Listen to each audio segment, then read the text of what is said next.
Buenos días, estudiantes de grado sexto.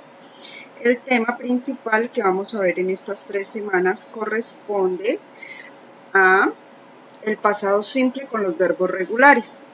Entonces, en nuestra primera parte de la guía encontramos las indicaciones, que es donde nos muestra lo que vamos a hacer en cada una de las 3 actividades. ¿Listo? Seguimos con la fundamentación teórica, que es donde se explica qué es el pasado simple y cómo se le pone o cómo se forma un verbo en pasado. Entonces tenemos que el pasado simple es un tiempo verbal que se usa para hablar sobre cosas que suceden, que sucedieron o existieron antes. Para poner un verbo regular en pasado, se debe tener en cuenta que si el verbo no termina en E, se le agrega la E y la D.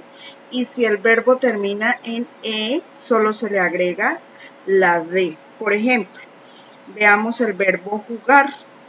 El verbo jugar en español, el verbo en inglés play, el verbo en pasado en inglés quedaría played con ed y ya la conjugación del verbo en español quedaría jugó.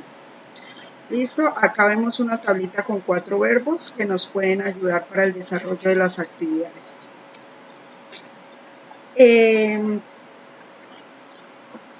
A continuación encontramos una tabla también que nos indica alguna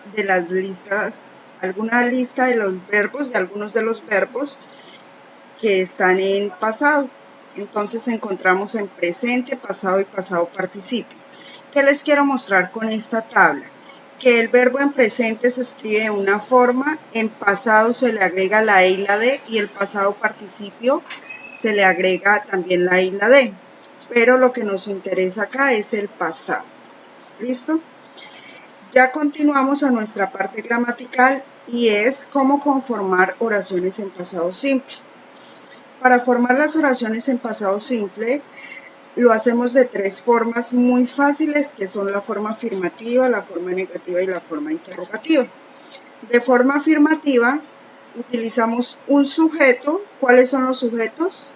Las personas que van a desarrollar o que desarrollaron la actividad, el verbo en pasado y un complemento.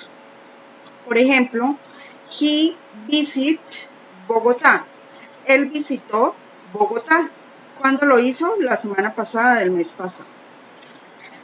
La forma negativa. En la forma negativa utilizamos un sujeto, el auxiliar did, la partícula not, y ya el verbo no lo ponemos en pasado, sino lo ponemos en presente y un complemento. Por ejemplo, he did not visit Bogotá. Él no visitó Bogotá. Esta partícula did not le da el pasado acá al verbo. Entonces, por eso ya no tendríamos que poner la E y la D. Y de forma interrogativa, utilizamos el auxiliar did, el sujeto, o sea, las personas, el verbo otra vez en presente, el complemento y el signo de pregunta. Por ejemplo, did he visit Bogotá? ¿Visitó el Bogotá? Estamos haciendo una pregunta. Si lo vamos a responder de forma afirmativa, utilizamos yes, he did, o no, he didn't. Entonces, ¿cómo respondemos? Siempre que preguntemos con un sujeto, respondemos con ese mismo sujeto.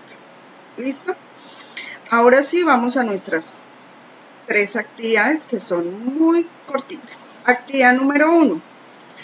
Deben escribir el verbo en inglés y ponerlo en pasado. Entonces, yo les doy una tablita con unos verbos en español. Jugar, preguntar, trabajar y así sucesivamente. Acá ustedes tienen que poner jugar. Entonces, el verbo en inglés de jugar sería play y el verbo en pasado sería played. ¿Listo? Eso es lo que tienen que hacer en esta primera actividad. En la actividad número 2 van a completar en las líneas, o sea, en estos espacios que hay en blanco, el verbo en pasado. ¿Cuál verbo? El que aparece en paréntesis. Por ejemplo, my uncle, ¿cuál verbo nos aparece en paréntesis? Visit. Entonces, visit, lo pones en pasado y así sucesivamente. En este caso, donde aparece esta partícula not, hay dos oraciones que aparecen not, es porque el verbo iría en negativo. Entonces yo le pongo I did not y el verbo